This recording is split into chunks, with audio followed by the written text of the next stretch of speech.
thoughts about a plan for getting out of lockdown? Do you think that should be announced this week? We haven't heard any new details as of today. The Premier has made very clear that he's working with the Chief Health Officer on the plan, and we're focused on getting vaccination rates up.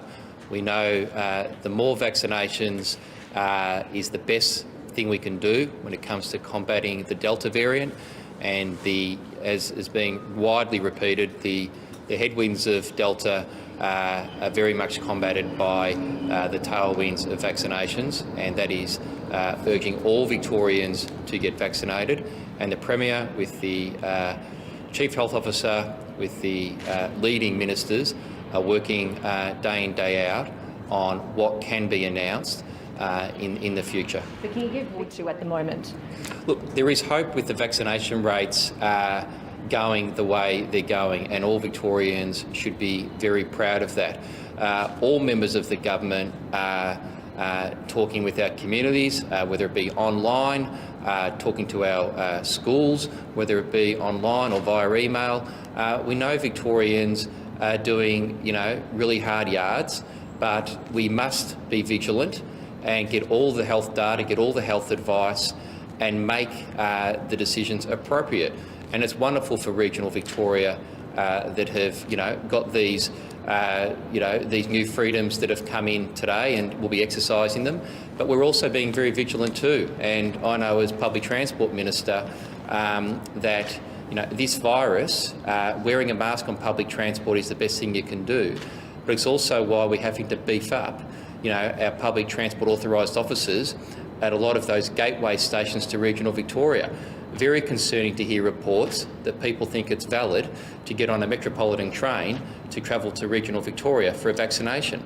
That is not one of the permitted reasons, and if you are doing that, you can expect, a very significant fine, and we're out in force to protect those freedoms that have occurred in regional Victoria, and to be vigilant right across our public transport system, supporting the work of Victoria Police that they're doing this weekend on our major roads and arterials, to really ensure that everyone continues to do the right thing, because that's our way forward. Look, it's outstanding to see the overwhelming success of the state-run vaccination hubs, and I know even in my own electorate where, Joanne highlighted the Royal Showgrounds where I went for my vaccinations, and so we're urging everyone, let's continue that momentum we have. Let's continue to drive up the vaccination rates. I know through National Cabinet, the Commonwealth, the state government, the Premier talking to the Prime Minister, we're doing everything we can to make sure, as it's been repeatedly said, that the best vaccination, the best jab is the one that's in your arm, whether it is AstraZeneca, whether it is Pfizer. If you can get it, go do it, book in now, it's your best line of defence.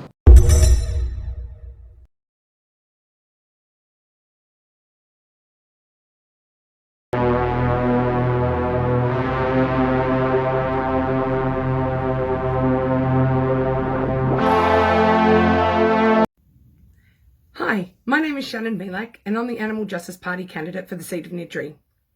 Unfortunately, I was unable to attend the Better Buses for Brimbank in person as I'm immunocompromised.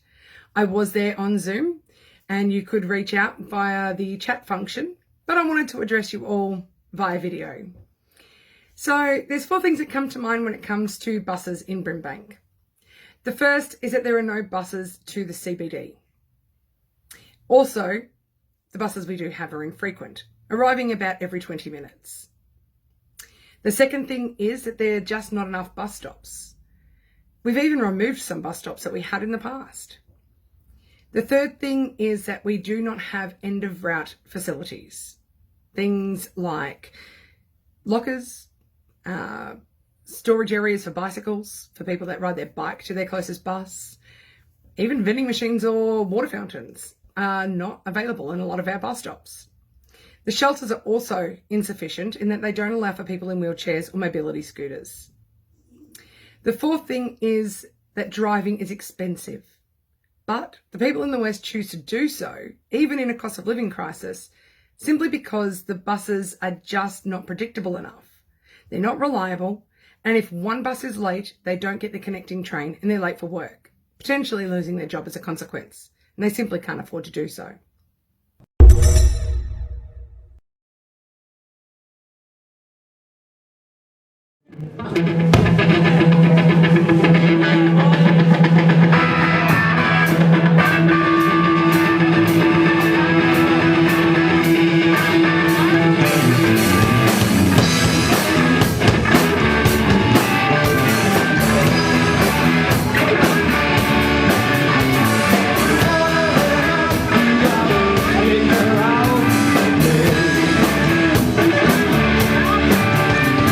Hi everyone, Declan here. Today is a very exciting day. With the issue of writs last night in Parliament, I have signed off on the final paperwork to become the nominated Greens representative for Niddrie in the upcoming state election. So now really begins the campaign period, and with only a couple of weeks before pre-polling opens up, I am asking for your continued support. Our current sitting members would all agree with me that volunteers win elections. So whether it's hosting a placard, letterboxing, volunteering at a polling booth, every action that you take brings us closer to what is shaping up to be an historic result for the Greens in Victoria. We all saw the incredible response of voters in the federal election who paved the way for the Greens to hold the balance of power in government. Together, we can achieve another fantastic result right here in Victoria, but it's going to take some work. So I'm asking for you, your family and your friends to get involved in whichever way that you can to help elect more Greens representatives into Parliament. Every little bit counts, but every little bit makes a huge difference. Thanks guys.